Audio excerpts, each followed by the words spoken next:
سلام كبرات تخاتلتي داسني اكسترا نحجي ابستدالو زيناتات سبسلطان ايرتران تግራይን ኣብ ዱባይ ከም ዝተራኸቡ ዕላው ምዃኑ ብዛዕባ እትረከብ በዝምልከት ዶክተር ደብረጽዮን ሂብዎ ዘሎ መግለጺ ሶማሊላንድ ምስ ግብጽ ብዝተሓዝ ወሲዳቶ ዘላ ውሳነ መንግስቲ ፌደራል ኢትዮጵያ ኣብ ትሕቲ ቀይዲ ጸንሑ ተጋሩ ምሕረት ምግባሩን እስራኤል ኣብ ቃዛ ዝፈጸመቶ መጥቃዕትን ካልእን ዘጠቓልል ክኸውን እዩ። ኣብዛ ቻነል ድማ ናይ ወትሪ ተኸታተልቲ ንምዃን ሰብስክራይብ ክትገብሩን ነታ ናይ ደወል ምልክት ክትጥውቁን ብኽብሪ ይዕድመኩም።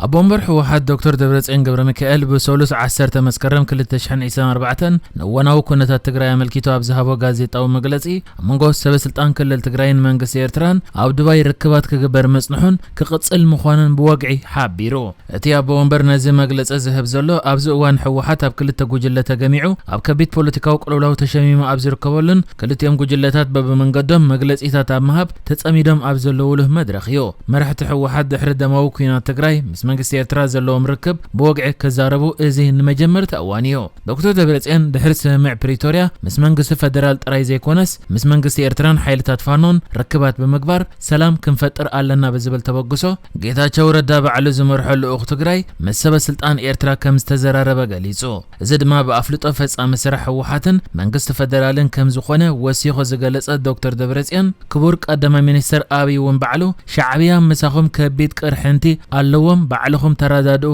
ኢልና ይክብል እውን ተዛሪቦ። ብዛዕባ እዚ ቀዳማይ ሚኒስትር ኢትዮጵያ አብይ አሕመድ ሻዕብያ ምሳኹም ከቢድ ቅርሕንቲ ኣለዎም ዝበሎም በዝምልከት መንግስቲ ፌደራል ዝሃቦ ግብረ መልሲ የለን። ድሕሪ ኩናት ትግራይን ስምምዕ ፕሪቶሪያን መራሕቲ ሕወሓትን ኤርትራን ኣበየናይ ጉዳይ ከም ዝተዘራረቡ ግና እቲ ኣቦ ወንበር ብንጹር ኣየቐመጠን። እዚ ኣብ መንጎ ሰበስልጣን ኤርትራን ትግራይን ክግበር ዝጸንሐ ተደጋጋሚ ምዃኑ ዝተገልጸ ርክባት ብፕሬዝደንት ግዜያዊ ምሕዳር ክልል ትግራይ ጌታቸው ረዳ ዝምራሕ ምዃኑ ዝጠቐሰ ዶክተር ደብረጽዮን ኣብዚ እዋን ካልእ መልክዕ ንኽሕዝ بنبار أمرارحة أن تبهل زجبر زر زرباتات كون عيكون نيلو ጌታቸው ረዳ ነቲ ኣብ ዝሓለፈ ወርሒ ዝተኻየደ ጉባኤ ሕወሓት ሕጋውነትን ተቐባልነትን የብሉን ብዝኾነ ይኹን መንገዲ ካብ ተሓታትነት ኣምሊጡ ናብ ስልጣን ክምለስ ዝማጣጠር ዘሎ ጉጅለ ብሃታሃታ ዘካይዶ ዘሎዩ በመባል ከምዘይ ይሳተፍ ኣብ ዝገለጸሉ እዋን ላዕለዎት መራሕቲ ሕወሓት ምስ ናይ ደገ ሓይሊ ብምትሕብባር ከሲስዎም ነይሩ። ንሱ ኣብተን ጋዜጠኛታት ሂብዎ ዝነበረ መግለጺ እዚ ኩሉ ዝግበር ዘሎ ብድሌት 4 ላዕለዎት መራሕቲ እትውድብ ጥራይ በመባል ደጀን ክኾነና ይዝበልዎ ናይ ወጻኢ ሓይሊ ተኣማሚኖም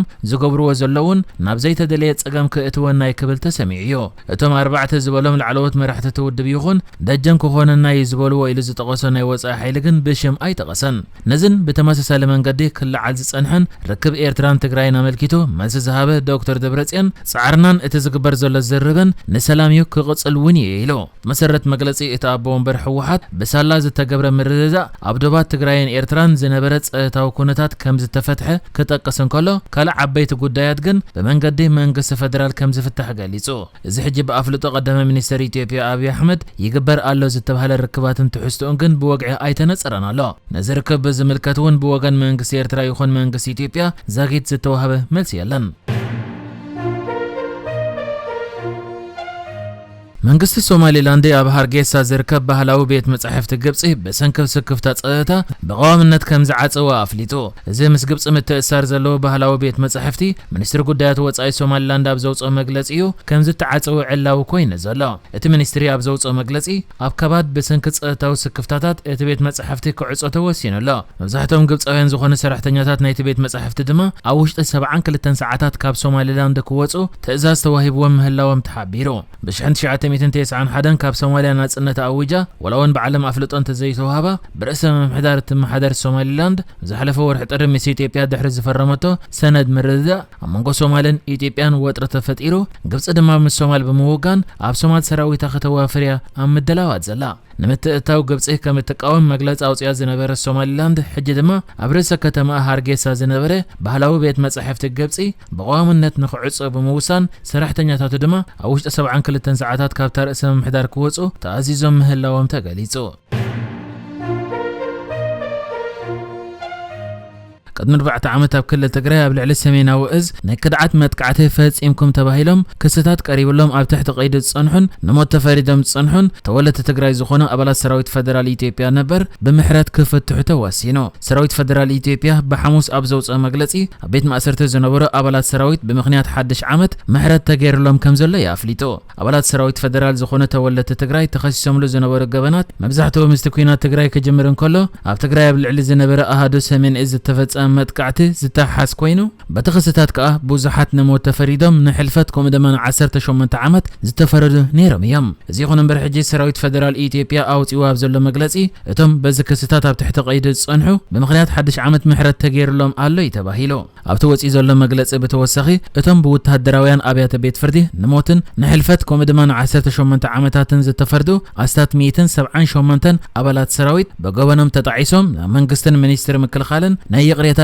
ሕቶ ድሕር ምቕራቦም ብምኽንያት ሓድሽ ዓመት እቲ ምሕረት ከም ዝተገብረሎም ተገሊጹ ነዞም ንሞት ንሕልፈት ከምኡ ድማ 18 ዓመታት ተፈሪዶም ዝነበሩ ኣባላት ሰራዊት ፌደራል ዝኾኑ ተወለድቲ ትግራይ ምሕረት ክግበረሎም ዝኽኣለ እቲ ናይ ይቕሬታ ሕቶኦም ምስ ሕገ መንግስቲ ብዝኸይድ መልክዕ ብሚኒስትሪ ምክልኻል መጽናዕቲ ከም ዝተገብረሉን መንግስቲ እቶም ገበነኛታት ካብ ገበኖም ከም ዝተናስሑን ናብ ሕብረተሰብ ክጽንበሩ ይኽእሉ እዮም ዝብል እምነት ምስ ሓደረ ድማ እቲ ምሕረት ክግበረሎም ከም ዝተወሰነ ተሓቢሩሎ ከም ዝፍለጥ ሰበስልጣን ትግራይ ድሕሪ ኩናት ትግራይ ብስምምዕ ፕሪቶሪያ ምብቅዑ ኣብ ቤት ማእሰርታት ዝርከቡ ኣባላት ሰራዊት ፌደራል ዝነበሩ ተወለድቲ ትግራይ ክፍትሑ ብተደጋጋሚ ክጽውዑ ጸኒሖም እዮም መንግስቲ ኸኣ እዚ ሕጂ ወሲድዎ ዘሎ ውሳነ ነቲ ኣብ ሰሜናዊ ክፋለተ ሃገር ዝተኻየደ ኩናት ንምቁራጽ ዝተኸተመ ስምምዕ ሰላም ፕሪቶሪያ ንምሕያል ቆሪጹ ተላዒሉ ከም ዘሎ ዘርኢ እውን ኢሉ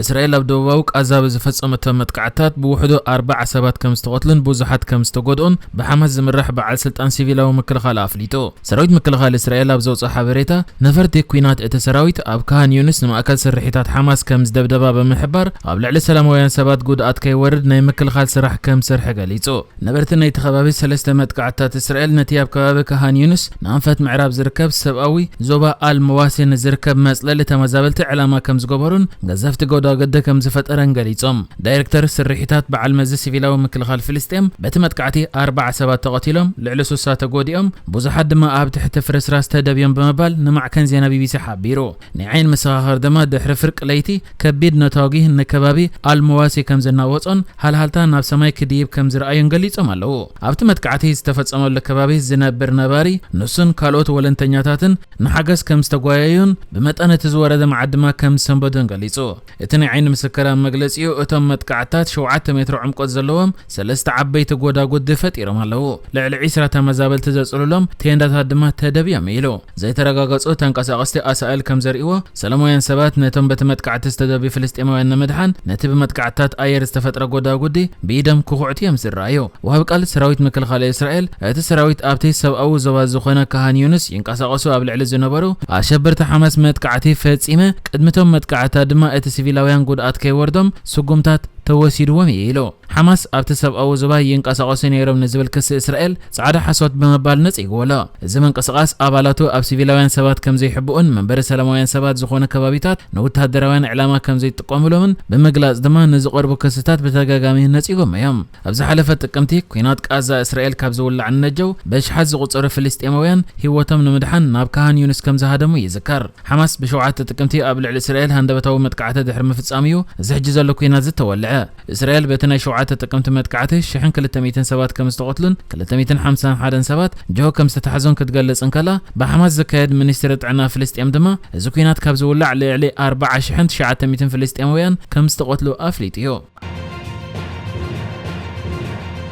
ንሕጂ ዝተዳለወ ዜናታት እዚ ነይሩ ብካልእ ክሳብ ንራኸብ ሰላም ንዓኹም